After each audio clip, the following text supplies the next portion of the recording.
Welcome to my YouTube channel study in commercial field. तो guys, जैसा कि आपको पता है आज है 11 जून और 11 जून से जितने भी इम्पोर्टेंट करंट अफेयर्स बन सकते हैं हम आज की इस वीडियो में डिस्कस करेंगे। तो आप लोग इस वीडियो को पूरा देखिएगा और एक भी क्वेश्चंस को मिस मत कीजिएगा। जो भी हमारे channel study in commercial field पर फर्स्ट टाइम आ रहे हैं वह चैनल को सब्सक्राइब कर लीजिए और बेल आइकन को भी प्रेस कर लीजिए ताकि आने वाली वीडियो का नोटिफिकेशन सबसे पहले आपको प्राप्त हो सकें। ठीक है, तो चलिए बिना टाइम वेस्ट के स्टार्ट करते हैं अपने फर्स्ट क्वेश्चन के साथ। हमारा फर्स्ट नंबर क्वेश्चन है, राष्ट्रपति रामनाथ कोविंद ने जम्मू कश्मीर और लद्दाख प्रदेश के संयुक्त हाई कोर्ट के जज के रूप में किसे नियुक्त किया है। मतलब राष्ट्रपति जो रामनाथ कोविंद है उन्होंने जम्मू कश्मीर और लद्दाख, जैसे जम्मू कश्मीर और लद्दाख प्रदेश है उसके संयुक्त हाई कोर्ट के जज के रूप में किसको नियुक्त किया है। ठीक है, तो हम लोग ऑप्शन देख लेते हैं। ऑप्शन नंबर ए है जावेद इकबाल वानी। ठीक है, ऑप्शन नंबर बी है अख्तर अब्दुल वानी और ऑप्शन नंबर सी है सिद्धार्थ शंकर। ठीक है, तथा ऑप्शन नंबर डी है बाबू ज्वाला प्रसाद। ठीक है, तो चलिए हम लोग इसका आंसर जान लेते हैं। इसका आंसर है option number A Javed Iqbal वानी। ठीक है, तो रामनाथ कोविंद किसको मतलब जज नियुक्त किए हैं, तो जावेद इकबाल वानी को जज के रूप में नियुक्त किया गया है जम्मू कश्मीर और लद्दाख के संयुक्त हाई कोर्ट के द्वारा। ठीक है, देखिए अगले क्वेश्चन, इसको विस्तार से हम लोग जानते हैं। जानी मानी अधिवक्ता जावेद इकबाल वानी को मंगलवार को जम्मू कश्मीर उच्च न्यायालय का न्यायाधीश नियुक्त किया गया है। जावेद इकबाल वानी को किस दिन, तो मंगलवार को जम्मू कश्मीर उच्च न्यायालय का न्यायाधीश नियुक्त किया गया। करीब 7 साल के अंतराल के बाद कश्मीर के किसी वकील को जम्मू कश्मीर उच्च न्यायालय के न्यायाधीश के रूप में नियुक्त किया गया है। मतलब करीब 7 साल के पश्चात ही किसी एक वकील को जम्मू कश्मीर उच्च न्यायालय के न्यायाधीश के रूप में नियुक्त किया गया है। इससे पहले जस्टिस अली मोहम्मद मागरे वर्ष 2013 में उच्च न्यायालय के न्यायाधीश के रूप में नियुक्त आखिरी कश्मीरी वकील थे। ठीक है, तो चलिए हम लोग अगले क्वेश्चन को देखते हैं। अगला क्वेश्चन है, कर्मचारी भविष्य निधि EPFO ने लॉकडाउन के दौरान पिछले 2 महीने में कितने करोड़ रुपयों का भुगतान किया है।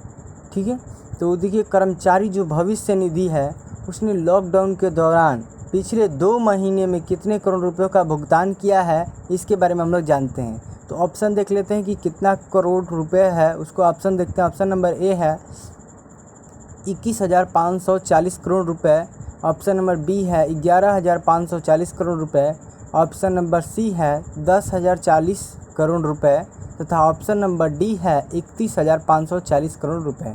ठीक है, तो इसका हम लोग आंसर जान लेते हैं। इसका आंसर है ऑप्शन नंबर बी 11,540 करोड़ रुपये कर्मचारी भविष्य निधि ने लॉकडाउन के दौरान पिछले 2 महीने, केवल 2 महीने में 11,540 करोड़ रुपयों का भुगतान किया है। ठीक है, तो चलिए इसके बारे में हम लोग स्पष्टता जानकारी ले लेते हैं। कर्मचारी भविष्य निधि संगठन EPFO ने लॉकडाउन के दौरान पिछले 2 महीने में 36.2 लाख दावों के निपटान किए और अपने सदस्यों को 11,540 करोड़, कितने, तो 11,540 करोड़ रुपये वितरित किए। बयान में कहा गया है कि कुल दावों में से 15.54 लाख दावे कोविड-19 संकट से राहत के लिए प्रधानमंत्री गरीब कल्याण योजना के तहत EPF से पैसा निकालने की दी गई अनुमति से संबंध थे। ठीक है, इसके तहत कुल 4,580 करोड़ रुपए वितरित किए गए हैं। कितने, तो 4,580 करोड़ रुपए जो है उसे वितरित कर दिए गए हैं। ठीक है, तो अगले इम्पोर्टेंट क्वेश्चन की ओर बढ़ते हैं। अगला हमारा 3rd नंबर इम्पोर्टेंट क्वेश्चन है कि केंद्र सरकार ने कोरोना संकट के कारण ड्राइविंग लाइसेंस, फिटनेस सर्टिफिकेट एवं परमिट की वैधता कब तक बढ़ाने का निर्णय लिया है। तो केंद्र सरकार है उन्होंने कोरोना संकट के कारण ड्राइविंग लाइसेंस तथा फिटनेस सर्टिफिकेट एवं परमिट की वैधता कब तक बढ़ाने का निर्णय लिया है, उसको हम लोग जानते हैं। ऑप्शन नंबर ए है 15 अगस्त, ऑप्शन नंबर बी है 25 जुलाई, तो ऑप्शन नंबर सी है 30 सितंबर तथा ऑप्शन नंबर डी है 10 अक्टूबर। ठीक है, तो इसका आंसर जानते हैं। इसका आंसर है ऑप्शन नंबर सी 30 सितंबर तक केंद्र सरकार ने कोरोना संकट के कारण ड्राइविंग लाइसेंस है और फिटनेस सर्टिफिकेट है उसको परमिट की वैधता कितने तक 30 सितंबर तक बढ़ाने का निर्णय लिया है। तो चलिए इसके बारे में हम लोग स्पष्टता विस्तार से जानकारी लेते हैं। केंद्र सरकार ने मोटर वाहन अधिनियम और केंद्रीय मोटर वाहन नियमों के तहत अनिवार्य सभी दस्तावेजों की वैधता 30 सितंबर 2020 तक के लिए बढ़ा दी है। इस फैसले को समझे तो जिन लोगों के दस्तावेज की वैधता 1 फरवरी 2020 से कितने तो 1 फरवरी 2020 से 30 सितंबर 2020 के बीच समाप्त हो रही है, उसकी वैधता 30 सितंबर 2020 तक बढ़ा दी गई है। देखिए तो क्या जो दस्तावेज बन रहे थे मोटर वाहन अधिनियम के तहत 1 फरवरी से 30 सितंबर 2020 तक अब उसे मतलब बढ़ा दिया गया है आगे के लिए। उत्तर प्रदेश सरकार ने भी इसे लागू कर दिया है। उत्तर प्रदेश की जो सरकार है उसने भी लागू कर दिया है। मंत्रालय की विज्ञप्ति के अनुसार कोविड-19 संकट की मौजूदा स्थिति को ध्यान में रखते हुए और इस संबंध में मिले अनुरोधों पर गौर करने के बाद गडकरी ने यह निर्देश जारी किया है। मतलब यह जो निर्देश है इसको जारी कर दिया गया, मतलब इस डेट को जो है उसको बढ़ा दिया गया है। ठीक है, चलिए अगले क्वेश्चन को देखते हैं। अगला क्वेश्चन है हाल ही में किस पहले अरब देश ने अपना मंगल मिशन लॉन्च करने की घोषणा की है।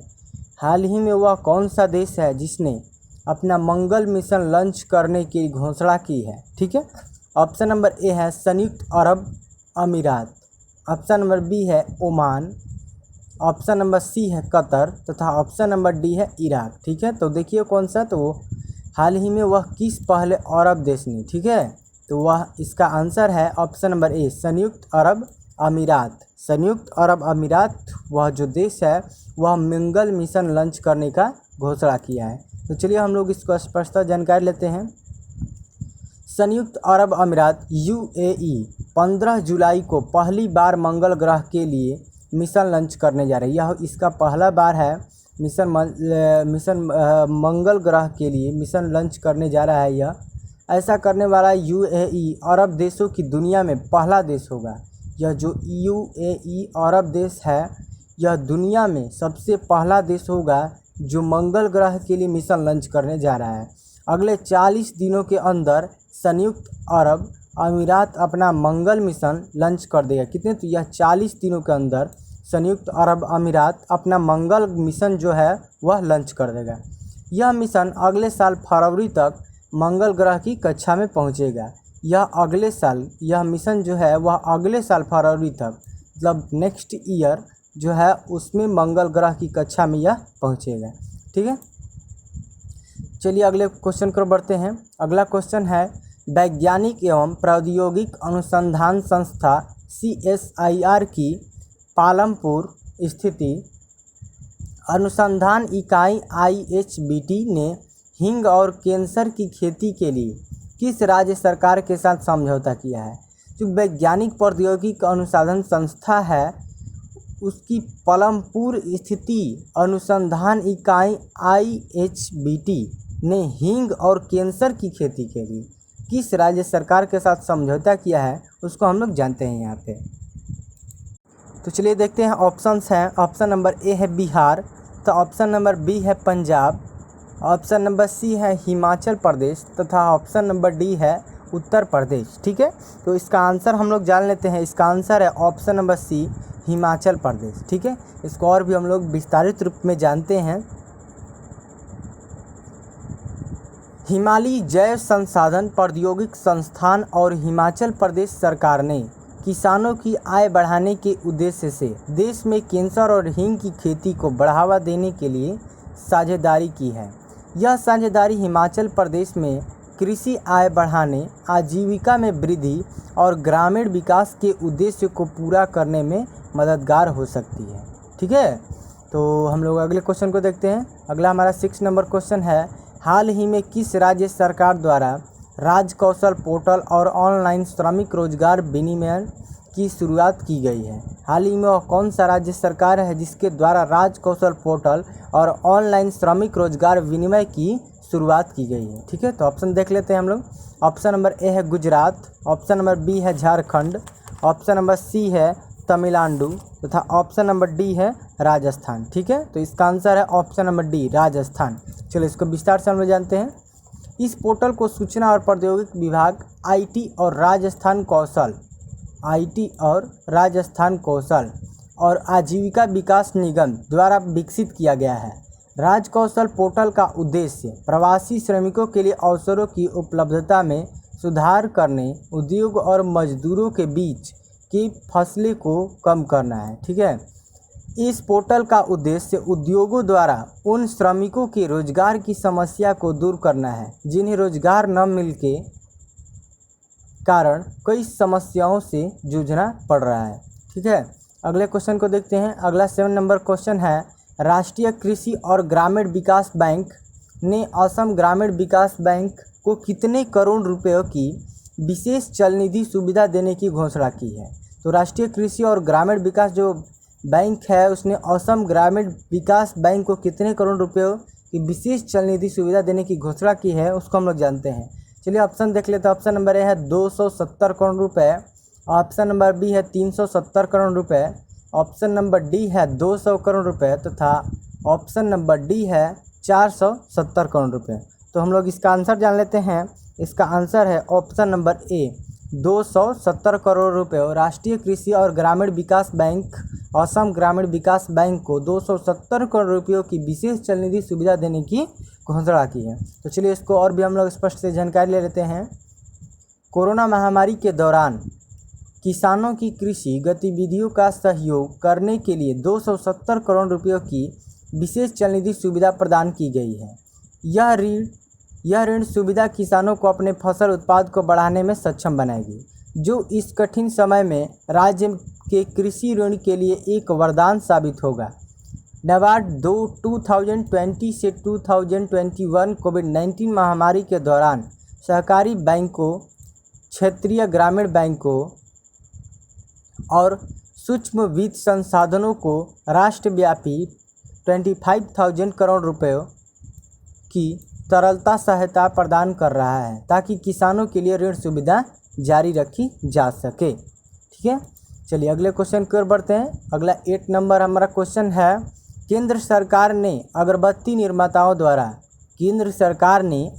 निर्माताओं द्वारा आयात किए जाने वाले बांस पर सीमा शुल्क को 10 से बढ़ाकर कितने प्रतिशत तक कर दिया है? ठीक है, तो ऑप्शन देख लेते हैं हम लोग। ऑप्शन नंबर ए है 20%, ऑप्शन नंबर बी है 30% और ऑप्शन नंबर सी है 25% तथा ऑप्शन नंबर डी है 40%। ठीक है, तो इसका आंसर है ऑप्शन नंबर सी, 25% तक केंद्र सरकार ने अगरबत्ती निर्माताओं द्वारा आयात किए जाने वाले बांस पर सीमा शुल्क को 10 से बढ़ाकर 25% तक कर दिया है। ठीक है, चलिए इसको विस्तार से जानते हैं। केंद्रीय अप्रत्यक्ष कर और सीमा शुल्क बोर्ड ने एक ट्वीट में कहा कि अगरबत्ती विनिर्माताओं द्वारा आयात किए जाने वाले बांस पर आयात शुल्क तत्काल प्रभाव से 10% से बढ़ाकर कितना, तो 10% चल रहा है, उसको बढ़ाकर 25% तक कर दिया गया है। इसका मकसद आत्मनिर्भर भारत बनाने के लिए उन्हें घरेलू बांस का उपयोग करने के लिए प्रोत्साहित करना है। अब बांस के सभी तरह के आयातकों को 25% सीमा शुल्क देना होगा। ठीक है, मतलब यहाँ पर स्पष्ट हो जाता है कि अब जब भी मतलब बांस का उपयोग होगा तो 10% से बढ़ाकर उसे कितना कर दिया जाएगा, तो 25% तक कर दिया गया है। ठीक है, अगले क्वेश्चन को देखते हैं। अगला 9 नंबर हमारा इम्पोर्टेंट क्वेश्चन है, कोल इंडिया लिमिटेड की सहायक कंपनी वेस्टर्न कोलफील्ड्स लिमिटेड ने हाल ही में महाराष्ट्र और किस राज्य में 3 नई कोयला खदानों की शुरुआत की है? कोल इंडिया जो लिमिटेड की सहायक कंपनी वेस्टर्न कोलफील्ड्स लिमिटेड ने हाल ही में महाराष्ट्र और किस राज्य में 3 नई कोयला खदानों की शुरुआत की है? तो ऑप्शंस देख लेते हैं। ऑप्शन नंबर ए है झारखंड तथा ऑप्शन नंबर बी है कर्नाटक, ऑप्शन नंबर सी है राजस्थान तथा ऑप्शन नंबर डी है मध्य प्रदेश। ठीक है, तो इसका आंसर जानते हैं। इसका आंसर है option number D Madhya Pradesh. कोल इंडिया लिमिटेड की सहायक कंपनी वेस्टर्न कोलफील्ड्स लिमिटेड ने हाल ही में महाराष्ट्र और मध्य प्रदेश में 3 नई कोयल खदानों की शुरुआत की है। ठीक है, चलिए इसको स्पष्टता जानकारी ले लेते हैं। वेस्टर्न कोलफील्ड्स लिमिटेड कंपनी इन खदानों पर कुल 849 करोड़ रुपयों का पूंजीगत व्यय करेगी। कितनी? तो 849 करोड़ रुपयों की, जिसे 647 लोगों को प्रत्यक्ष रोजगार के अवसर उपलब्ध होंगे।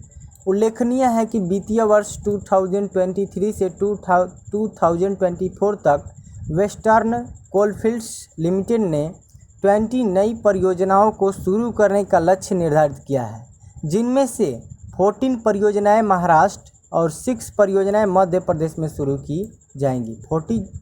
14 जो परियोजनाएं हैं वह महाराष्ट्र में तथा 6 परियोजनाएं कहाँ पे? तो मध्य प्रदेश में शुरू की जाएंगी।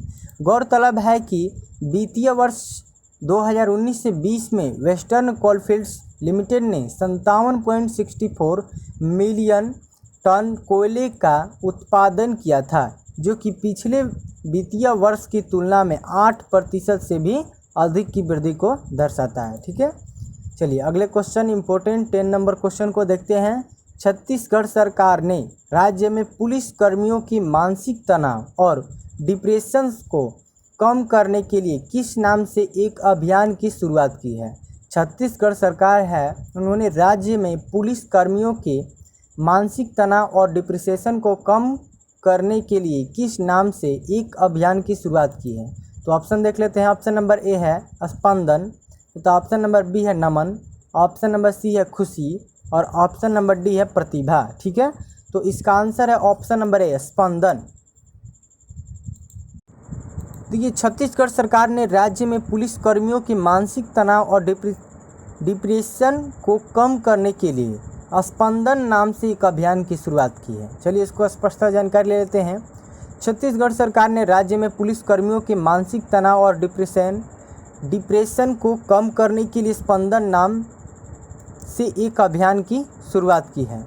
इस संबंध में राज्य के वरिष्ठ अधिकारियों को मनोचिकित्सकों या मनोवैज्ञानिकों द्वारा अवसादग्रस्त अधिकारियों और कर्मचारियों के लिए परामर्श और चिकित्सा उपचार के बारे में दिशा निर्देशों का सख्ती से पालन करने के निर्देश दिए गए हैं। इस कार्यक्रम के दौरान परामर्श सत्र, संगीत और योग थेरेपी की व्यवस्था की जाएगी। योग कक्षाओं के संचालन के लिए स्थानीय योग शिक्षकों का सहयोग मांगा गया है। ठीक है, तो आज का हमारा इम्पोर्टेंट जो करेंट अफेयर्स है वह कंप्लीट होता है। तो आज की इस वीडियो को अगर आपको अच्छी लगी हो तो इसे एक लाइक कर दीजिएगा। इसी तरह के वीडियो पाने के लिए चैनल को सब्सक्राइब करिए और बेल आइकन को भी प्रेस करिए ताकि आने वाली वीडियो का नोटिफिकेशन आपको मिल सके।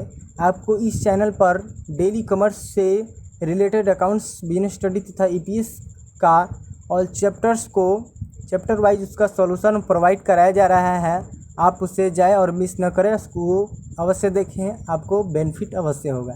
ठीक है, तो अगले हम लोग वीडियो में मिलते हैं।